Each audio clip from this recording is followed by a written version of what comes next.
Gunshots echoed through the dense gum trees as the mist rolled over the Victorian bushlands, and the outlaw with the iron mask stepped forward, his eyes fierce with rebellion and fate carved into every breath he took. This was not just a man, this was Ned Kelly, and he was ready to defy the empire itself. Born in 1855 in Beveridge, Victoria, Ned Kelly grew up under the weight of poverty, injustice, and colonial oppression. His father, an Irish convict, had died young, leaving behind a family battered by hardship and hunted by law.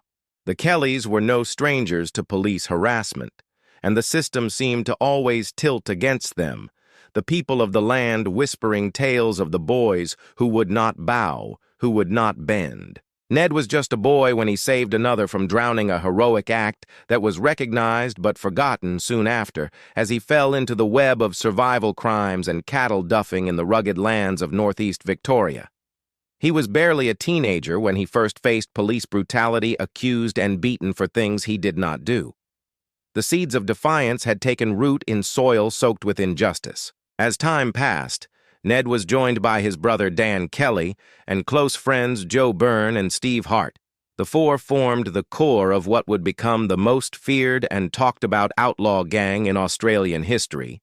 Their story was not just one of violence, but of rebellion against a system they believed had failed them and their people. The turning point came in 1878, when Constable Fitzpatrick came to the Kelly homestead claiming to arrest Dan for horse theft. The encounter turned chaotic, shots were fired, and Fitzpatrick left with an injured arm the police claimed attempted murder, and soon the entire Kelly family became targets, with Ned and Dan fleeing into the bush and their mother imprisoned. Now fugitives, Ned and Dan were joined by Joe and Steve and took refuge in the Wombat Ranges, where they were declared outlaws and hunted relentlessly. The Kelly Gang struck back at the state in dramatic fashion, robbing banks in Euroa and Geraldary, not only taking money but also burning mortgages and writing letters to newspapers explaining their cause. In Geraldary, Ned dictated the famous Geraldary letter, a fiery manifesto, where he laid bare his anger at the police, the courts, and the rich squatters. He portrayed himself not as a criminal, but as a protector of the poor and a warrior against injustice. His words became a voice for the voiceless, echoing through the whispers of the oppressed, who saw in Ned Kelly not just a bushranger, but a symbol of resistance. Despite their growing legend, the Kelly Gang lived under constant threat. Every step forward was followed by a shadow of betrayal. Every act of defiance brought tighter nooses of pursuit. Their faces were plastered on wanted posters, their every move tracked by troopers and spies, yet the people in the countryside often helped them, fed them, sheltered them, because to many, they were heroes, fighting a cruel and broken system. But time was catching up with them, and the final act was nearing its stage. In June 1880, the Kelly Gang made their last stand in the small town of Glenrowan, where they tried to derail a police train by taking hostages at the local inn, hoping to spark a rebellion.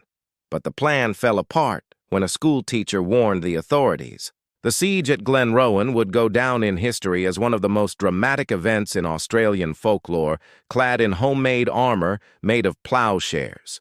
The gang faced off against heavily armed police bullets, bounced off Ned Kelly's chest as he walked through the smoke like a ghost of vengeance, but even iron could not stop destiny.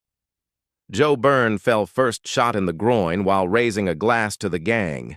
Dan Kelly and Steve Hart were found dead in the aftermath, either by suicide or during the firefight, and Ned, the last man standing, wounded and surrounded, was finally captured, taken down not by fear, but by sheer force.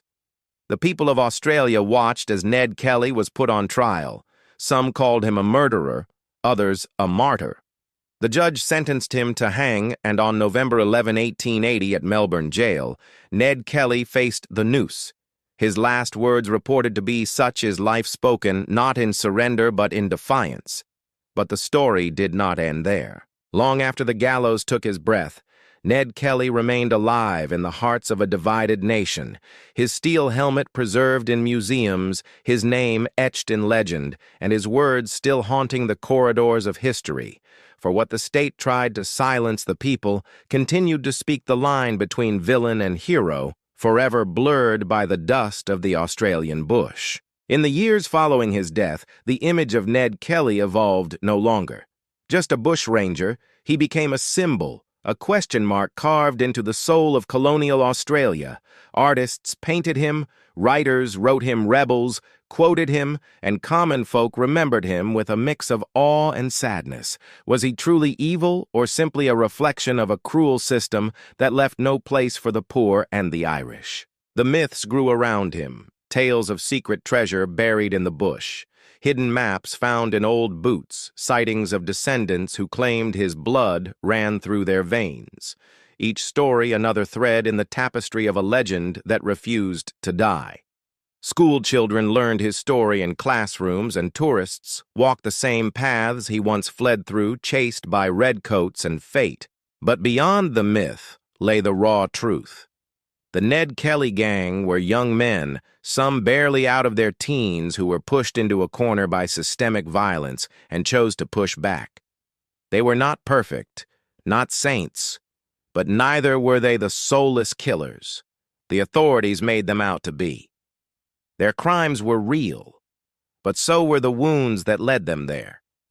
The legacy of the gang rippled into politics, into cinema, into poetry and protest. In the 20th century, artists like Sidney Nolan painted Ned Kelly as a haunted iron ghost, a faceless emblem of resistance, while filmmakers brought his story to the screen as a wild mix of rebellion, tragedy, and identity. Even today, debates rage about who Ned Kelly really was.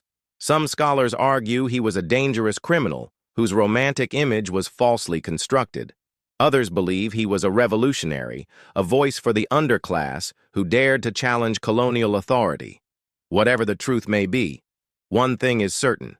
Ned Kelly and his gang left behind a mark that will never fade. In quiet museums and windswept graves, in faded letters and outlaw ballads, their memory lingers like the scent of gunpowder after a storm. And for every child who reads about the boy who wore armor and walked into battle against an empire, there is a question that rises in the silence. What would you do if the world pushed you too far? Ned Kelly may be gone, but the echoes of his footsteps still stir the dust of the Australian bush, and his iron mask still stares into the soul of a nation that cannot quite decide whether he was its darkest criminal or its brightest rebel, and maybe that is what keeps his story alive. The refusal to be just one thing, the courage to wear the mask and face a world that never played fair. In the end, Australia did not just bury a man, it buried a symbol of its own divided soul. And in that grave lay not just Ned Kelly, but the untold story of thousands who never made it into history, books the sons and daughters of convicts, the poor, the forgotten, the ones who dared to say enough, and the land still listens, waiting for another voice to rise from the gum trees, bold enough to say it once more, such is life.